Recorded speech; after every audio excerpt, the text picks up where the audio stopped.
Salut Internet, Bascar pour Hypnomachie, nouvelle vidéo bonus en marchant. Question d'un auditeur, est-ce que la notion d'honneur relève de la logique sacrificielle? J'ai été mis en cause par le pédophile Cohn-Bendit, et j'ai le droit de répondre. J'ai le droit de défendre mon honneur. Donc est-ce que l'honneur renvoie ontologiquement à une forme de logique sacrificielle? Réponse de Normand, ça dépend. Ça dépend, comme toujours, de si cela est fait depuis un vide de soi ou depuis un plein de soi. Notez que là on parle de l'honneur, mais en fait on pourrait en réalité parler d'absolument toutes les vertus. Toutes les vertus peuvent être instrumentalisées depuis une forme de vide de soi.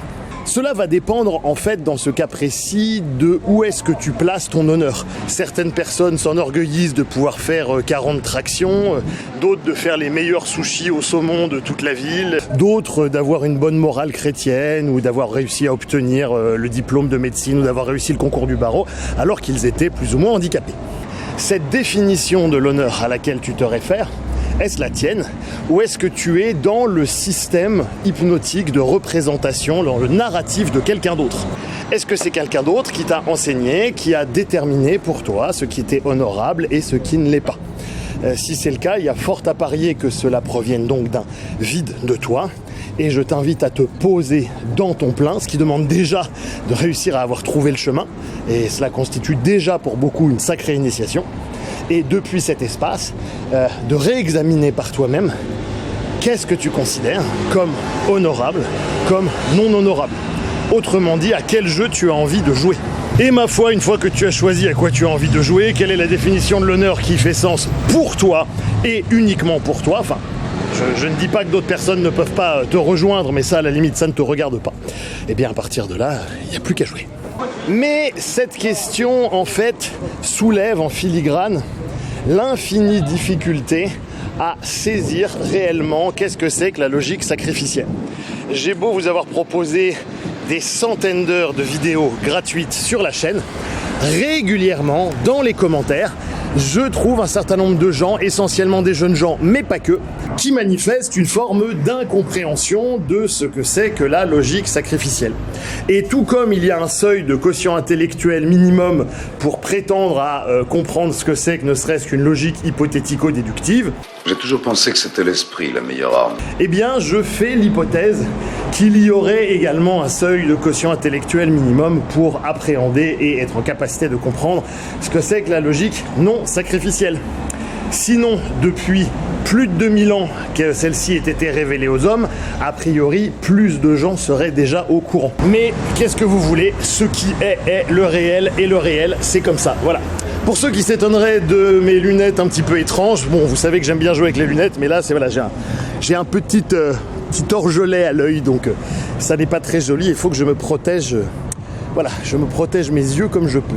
Cette idée que certains concepts, certaines notions nécessitent des seuils minimums de QI n'est pas très démocratique, elle n'est pas très dans l'air du temps. Aujourd'hui, on aimerait croire que tout le monde est capable de tout faire. Ce n'est pas idéal d'avoir un faible QI. Vous savez, les gens n'aiment pas l'idée du QI parce que cela semble si arbitraire, vous savez. Disons, vous avez un QI élevé. Eh bien, ce n'est pas comme si vous le méritiez exactement. Pour autant, la littérature scientifique est absolument abondante sur le sujet. Ce genre de seuil existe pour un grand nombre de notions. Je vous avez déjà parlé de la créativité dans des vidéos précédentes. Enfin, je vais probablement même préparer tout un séminaire sur le sujet, tellement il y a à dire autour du quotient intellectuel. Mais dans nos mécanismes de représentation, ça renvoie à des formes d'élitisme, d'eugénisme, pour ne pas dire de nazisme.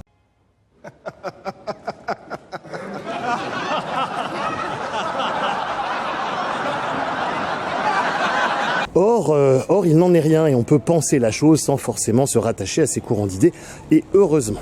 Mais bref, pour revenir à la notion d'honneur et de vertu, tout dépend si ce sont des vertus que tu choisis ou des vertus que l'on t'impose, ou des vertus que tu t'imposes en essayant d'obtenir ainsi l'amour de papa-maman. Rafouler mon chou, en te coiffant avec tant de goût, tu nous combleras d'honneur. L'honneur d'une famille s'apprécie quand la fille se marie. tant que l'on s'impose des vertus, parce que si on n'est pas vertueux, si on n'est pas honorable, si on n'est pas ceci, si on n'est pas cela, alors on ne mérite pas d'être aimé, eh bien on le fait depuis un vide de soi, c'est une catastrophe. Et là, oui, on nage en pleine logique sacrificielle. Voilà. Les vertus, ce sont des choses que vous faites pour vous-même, dans l'intime secret de votre solitude, que vous décrétez que telle valeur, telle vertu est importante pour vous et vous vous mettez au service. Lorsque c'est fait de cette façon, en étant absolument sûr que cela n'est pas le résultat d'un parent intérieur dysfonctionnel introjecté, alors il n'y a absolument aucun risque à plonger corps et âme dans la pratique des vertus. Voilà, petite vidéo bonus sans prétention, comme d'habitude, pouce pour l'algorithme, partage sur les réseaux sociaux si tu as envie de m'aider. Bon, on s'était lancé comme pari, le fait d'atteindre 10 000 followers pour décembre. Bon, là on n'y est pas, hein. Là je vous le dis franchement, on n'y est pas du tout, mais enfin, bon, à vous de voir si vous avez envie quand même de jouer à ce jeu. Visiblement non, et ben tant pis, dans ce cas-là on jouera à autre chose. Mais ça n'est pas vraiment étonnant, je veux dire, par rapport aux effets de seuil justement liés au quotient intellectuel dont je vous parlais. Je vous ai toujours dit qu'hypnomachie ça n'était pas pour tout le monde, et c'est justement en raison de ces fameux effets de seuil. Voilà, donc c'est à peu près normal. J'avais déjà estimé qu'on irait probablement très difficilement au-delà des 10 000. Je dis ça, c'est pas impossible que dans 5 ans on soit à 12 000 followers, mais enfin, par nature, certains propos ne peuvent être compris que par une petite quantité de gens. C'est comme ça. Allez, salut Internet. Vous combattez pour l'argent, les Anglais pour l'honneur et la gloire. Bien sûr, chacun de nous se bat pour ce qui lui manque.